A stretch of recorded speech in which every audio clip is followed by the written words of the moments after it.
নমস্কার, বোধের আলো চ্যানেলে আপনাদের স্বাগত। আমরা প্রায়ই ভাবি রাগ করা খুব খারাপ, রাগ মানেই অহংকার। আবার আমরা ভাবি পরিবার বা সম্পর্কের ক্ষেত্রে আমাদের ভালোবাসা হওয়া উচিত নিঃশর্ত। কিন্তু সত্যিই কি তাই? আজ আচার্য প্রশান্তজির একটি অত্যন্ত শক্তিশালী আলোচনার মাধ্যমে আমরা জানব কখন রাগ করা আধ্যাত্মিকতা, আর কেন আমাদের তথাকথিত নিঃশর্ত ভালোবাসা আসলে অন্যের অন্ধকারকে আরও বাড়িয়ে দিচ্ছে। ভিডিওটি শেষ পর্যন্ত দেখুন, কারণ আজ আপনার সম্পর্কের সংজ্ঞা বদলে যেতে পারে। রাগের উৎস বা রাগের প্রকারভেদ নিয়ে আচার্য প্রশান্তজি বলছেন, রাগ সবসময় একটা গল্প বা কাহিনী নিয়ে আসে। যদি আপনার রাগ আপনার ব্যক্তিগত অপমানের জন্য হয়, যেমন ও আমাকে গালি দিল কেন, তবে সেই রাগ আসছে অহংকার অর্থাৎ ইগো থেকে। কিন্তু যদি আপনার রাগ কোনো মহৎ উদ্দেশ্যে হয়, যেমন কেউ একটা পশুকে মারতে যাচ্ছে আর আপনি তাকে বাঁচাতে ঝাঁপিয়ে পড়লেন, তবে সেই রাগের পেছনে কোনো ব্যক্তিগত স্বার্থ নেই। এটি আত্মিক কেন্দ্র থেকে আসা রাগ, যা অন্যায়ের বিরুদ্ধে গর্জে ওঠে।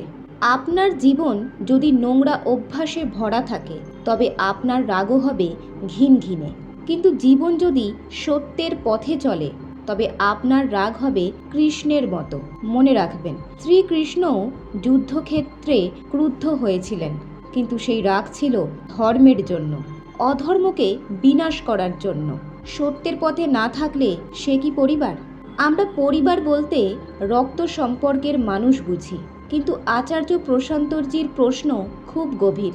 যিনি সত্যের পথে নেই, যিনি কৃষ্ণকে ভালোবাসেন না, তিনি আপনার আপন হন কি করে? পরম প্রেম কেবল সত্যের সাথেই হতে পারে।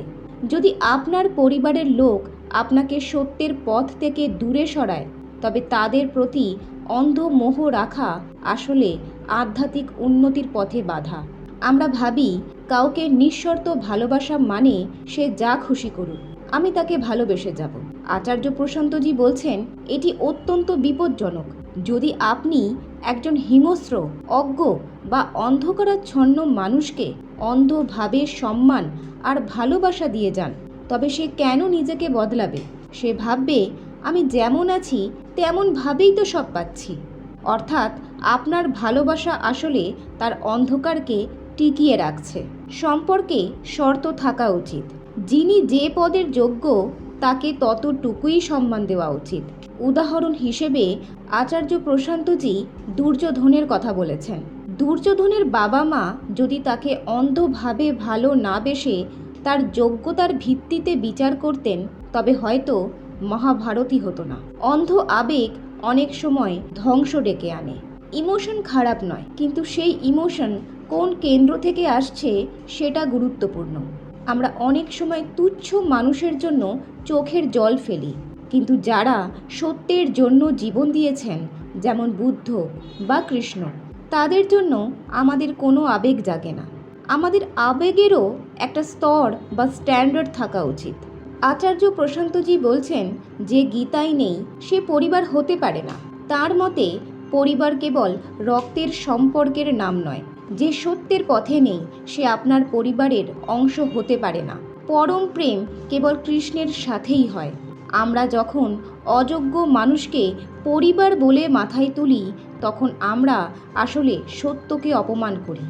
একজন প্রশ্নকর্তা যখন তাকে বললেন ভেগান লাড্ডু বিক্রি করেন, আচার্য প্রশান্তজি মজা করে বললেন, কেবল মিষ্টি লাড্ডু হলে চলবে না, ভেগান হাতুড়ি হতে শিখুন। অর্থাৎ আপনার অহিংসার মানে এই নয় যে আপনি অন্যায় সহ্য করবেন। প্রয়োজনে আপনাকে কঠোর হতে হবে, যাতে আপনার চারপাশের অন্ধকার মানুষরা আপনাকে দাবিয়ে রাখতে না পারে। অর্থাৎ যারা অহেতুক তর্ক করে, তাদের মিষ্টি কথায় নয়, বরং সত্যের কঠোরতায় থামিয়ে দিন। আপনি যদি আপনার কোনো প্রিয়জনের হিংসে, অজ্ঞানতা বা অন্যায়ের বিরুদ্ধে মুখ না খোলেন এবং তাকে ভালোবাসি বলে আদর করেন, তবে আপনি আসলে তার অন্ধকারের সমর্থন করছেন। আপনি তাকে বলছেন, তুই যেমন আছিস তেমনই থাক, আমি তোকে তবুও ভালোবাসবো। এতে সে কোনোদিন ভালো হওয়ার চেষ্টা করবে না। তাই অযোগ্যকে প্রেম দেওয়া আসলে তার প্রতি এবং সত্যের প্রতি অন্যায়। বন্ধুরা, আচার্য প্রশান্তজি আমাদের একটি কঠিন পরীক্ষার সামনে দাঁড় করিয়েছেন। তিনি বলছেন, প্রেম কি শর্তহীন হওয়া উচিত? না, প্রেম হতে হবে সত্যের শর্তে। আপনি যদি আপনার স্বামী বা স্ত্রী বা আপনার কোনো আত্মীয়কে তার অন্যায়ের পরেও অন্ধভাবে ভালোবেসে যান, তবে আপনি তার শত্রুর মতো কাজ করছেন, কারণ আপনি তাকে শোধরানোর সুযোগ দিচ্ছেন না। তিনি আরও বলছেন, আমরা অনেক সময় ভদ্র সাজার চেষ্টা করি, কিন্তু মনে রাখবেন, শান্তি মানেই নীরবতা নয়। প্রয়োজনে হাতুড়ির মতো কঠোর হতে হবে। যারা অহেতুক আপনার জীবনের লক্ষ্য নিয়ে প্রশ্ন তোলে, তাদের প্রতি দয়া নয়, বরং সত্যের তেজ দেখান। মহাপুরুষ ললেশ্বরী যেমন নিজের ঘর ছেড়ে বেরিয়ে গিয়েছিলেন সত্যের জন্য, আপনার ভেতরেও সেই সাহস থাকা দরকার। আচার্য প্রশান্তজির এই কথাগুলো আমাদের চোখে আঙুল দিয়ে দেখিয়ে দেয় যে আমরা কতটা ইমোশনাল ফুল হয়ে বেঁচে আছি। রাগ মানেই খারাপ নয়, যদি তা অন্যায়ের প্রতিবাদে হয়। নিজের ইগো বাঁচাতে নয়, বরং সত্যকে বাঁচাতে রাগ করা শিখুন।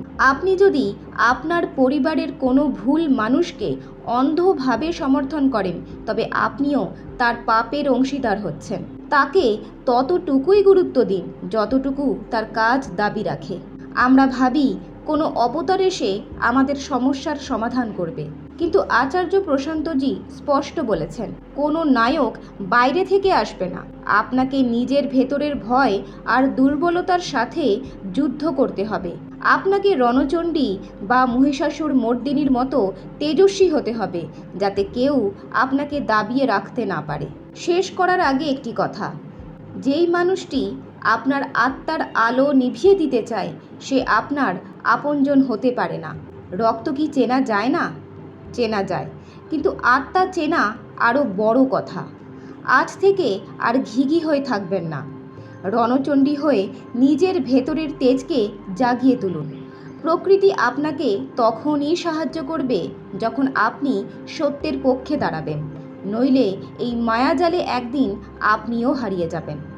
সত্যের এই আলো সবার মাঝে ছড়িয়ে দিতে ভিডিওটি শেয়ার করুন। সুস্থ থাকুন, সচেতন হন। ধন্যবাদ।